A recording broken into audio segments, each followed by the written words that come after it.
Some people live so lavishly, even without kids. It's tough to make a living, especially when you're not even having kids. I want a child too. Yet my husband, my father-in-law, and my mother-in-law are relentless, oblivious to my desperation and sadness. My husband looks at me as if he's disappointed. I can't help but blame myself for not being able to conceive. My name is Emily. I'm a 35-year-old homemaker.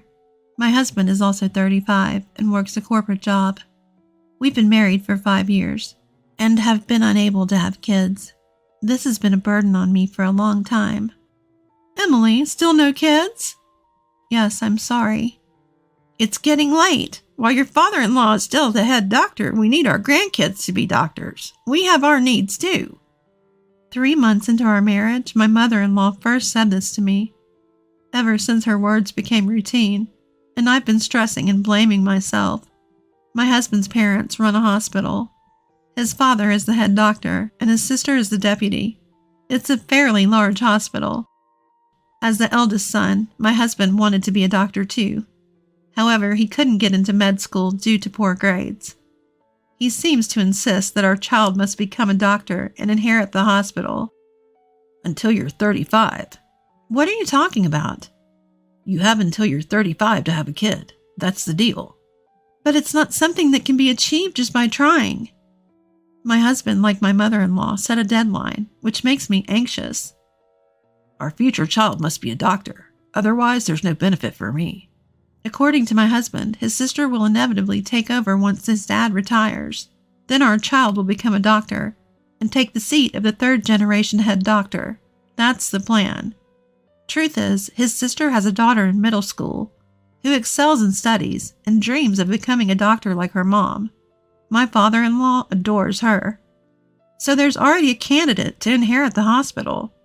Although it's not like there's no successors, my husband seems to have different thoughts. If this continues, his sister will become the second-generation head doctor, but he cannot stand the thought of letting her daughter inherit after that. And agreeing with him is my mother-in-law. She adores my husband and feels sorry that he couldn't become a doctor. That's why she keeps nagging me to have a child soon. He couldn't become a doctor due to his lack of aptitude. Holding on to that dream for their grandchild seems misguided. Amid these conflicting intentions, I ended up being suspected of infertility 2 years into our marriage and had to see a specialist. Since my father-in-law's hospital didn't offer the service, my sister-in-law introduced me to a friend who's a doctor. Upon returning from my first consultation, my mother-in-law immediately called. What's the issue? Do you have some sort of defect? I was stunned by her bluntness, but reminded myself that she's always straightforward and answered. No, they didn't say it was a flaw, but stress could be a factor. They recommend taking it easy. Then, from the other side of the phone, I hear my father-in-law shouting, "Bring those test results here now." So quit your job and laze around the house all day. What stress could you possibly have? I'm sorry. I had to listen to my mother-in-law's lectures for a while longer before hanging up. At that moment, I didn't realize I'd have to go through many more conversations like this. My struggle with not being able to conceive started affecting my husband too. He began finding faults in everything I did. So you've been home all day, just watching TV? I've been doing chores. Really? Then why is there so much dust everywhere? He snapped, wiping surfaces to show me the dust. All right, I might have missed a few spots. I'll be more careful. What's your problem? I'm providing for you, aren't I? My husband's irritation escalated quickly, and I usually chose to stay silent to avoid fights. Then he leaned in and said, "Just hurry up and have a baby," before storming off. Life at home was growing more and more strained. While facing the ongoing pressure to have children from my husband and mother-in-law, I started wondering if the problem might actually be with him. Not that I was suspicious, but if I'm healthy, it's reasonable to consider whether he might be the issue. However, both he and my mother-in-law dismissed the idea outright. One day, I mustered the courage to discuss it with him. Don't you think we should get checked? I don't seem to have any issues. What about you? What are you implying? That I'm the reason we can't have kids? I'm not accusing you of anything. But if it's an issue, we need to treat it, right? You're joking. There's no way I'm the problem. He stormed off, furious.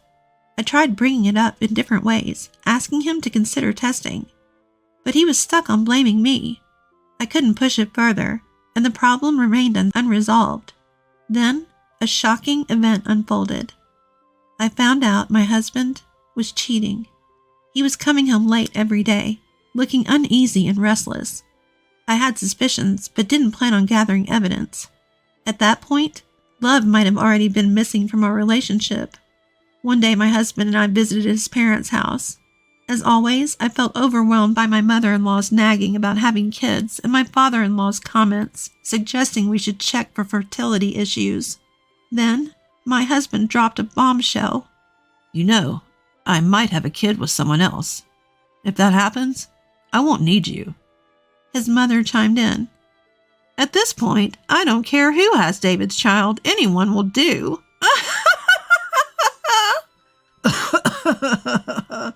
They both laughed, uproariously. I felt my patience nearing its end. Time passed aimlessly as my husband continued his affairs with his mother's approval. Then I got a message from my sister-in-law saying she was in the area. We met up at a local cafe, and she had surprising advice for me. Emily, why not go back to work? I'd love to, but you know they'd be against it. You haven't been able to have kids even as a homemaker. Plus, you have a nursing degree, so why not use it? I always found great fulfillment in my work as a nurse. My sister-in-law had watched me suffer quietly and said that enough was enough with my in-laws. You're becoming their stress ball, she said, pushing me to talk to my husband about returning to my nursing job. However, he flat out refused. What if you get pregnant? You'll just quit, causing trouble for everyone, he argued, making it sound like my only job was to bear children. I snapped back. What about you? You haven't even checked if you're the issue, blaming everything on me. Shut up. It's all your fault. 5 years into the marriage, my love for my husband had utterly evaporated. When we got divorced, my mother-in-law said, You wasted 5 years of our lives. You couldn't even give us a grandchild. I stood my ground. Are you sure it's all my fault? David never took any tests.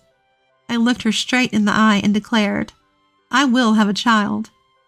2 years have passed since then. I returned to my nursing career and threw myself into my work to forget those painful 5 years of marriage. I'm currently working at a specialized clinic for women with fertility issues, the very same place my sister-in-law introduced me to when I was married. I currently work at a fertility clinic, the same one my sister-in-law introduced me to when I was struggling with fertility. Life had finally settled down, and I decided to catch up with my high school friends via email. I had a friend returning from overseas work in New York, so we all agreed to meet up.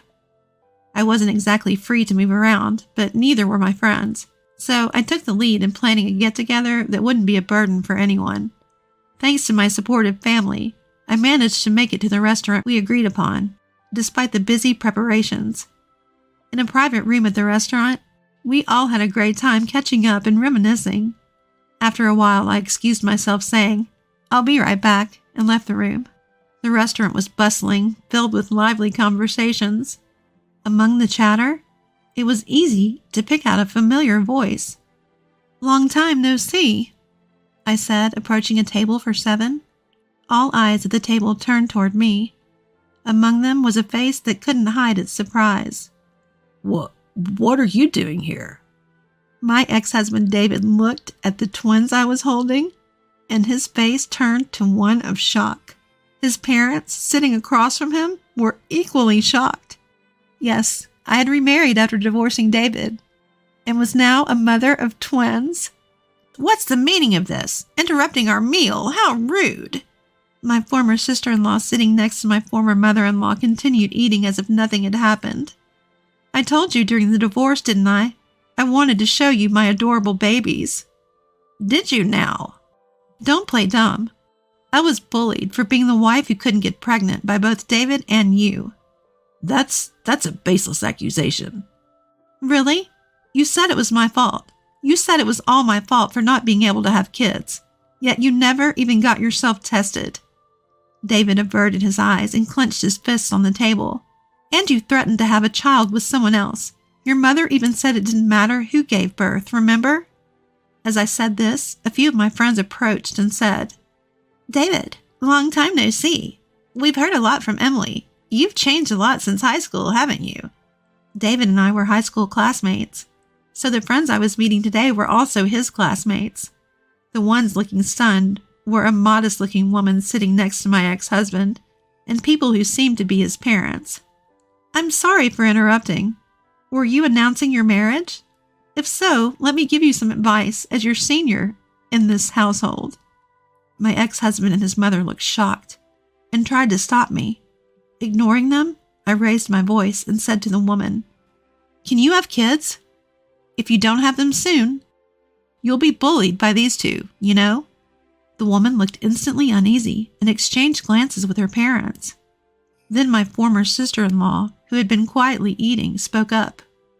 If you're worried, you should back out. What she said is true. It's embarrassing, but that's how our family is. What are you talking about, sis? You're not after Emily's child, are you? You're after Dad's position as the hospital director, right? Let's talk about that later. Who says the director has to be a doctor? I'm stepping down, so go ahead. With that, she placed her napkin on the table and said, I've been invited by a friend who's a doctor. Why don't you come to our fertility clinic? Everyone was speechless at her words. Yes, my former sister-in-law had always supported me behind the scenes. She had always felt uncomfortable with how her parents ran the hospital, their attitude towards patients, and my brother's ambitions. She even helped me with this revenge. She was the one who told me about the restaurant and my ex-husband's pre-wedding meeting. Unable to take it anymore, my ex-husband's girlfriend left the scene with her parents. My ex-husband tried to chase after her and smooth things over, but was yelled at by her father, collapsed on the spot, and started crying. Seeing this, my former mother-in-law also started crying, and my father-in-law couldn't stop shaking. Afterward, my former sister-in-law officially resigned from my ex-father-in-law's hospital. She came to work as a doctor at the fertility clinic where I work. After she left, the number of patients at my father-in-law's hospital plummeted, partly because she was well-liked and partly because of the restaurant incident. My ex-husband quit his job and tried to turn the business around, but apparently it was pointless. With my former sister-in-law, who was the deputy director, gone, and my ex-husband's engagement broken off, the future of the hospital looked bleak. It's only a matter of time before it changes hands. As for my ex-husband, he seems to be spending his days tormented by emptiness, having lost both his girlfriend and his job, and watching the declining hospital with his parents. As for me, I'm living the happiest life, busy with my twin babies, and still able to work in my calling as a nurse, alongside my husband, who's also a nurse.